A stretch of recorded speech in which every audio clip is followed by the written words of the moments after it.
You ask Tiger to solve. This deals with linear equations with one unknown. The final result is x equals -51/7. Let's solve it step by step. Group all constants on the right side of the equation.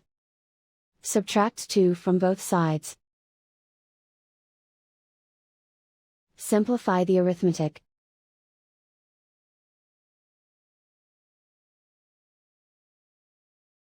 Isolate the x. Multiply both sides by inverse fraction 3/7. Group like terms. Multiply the coefficients.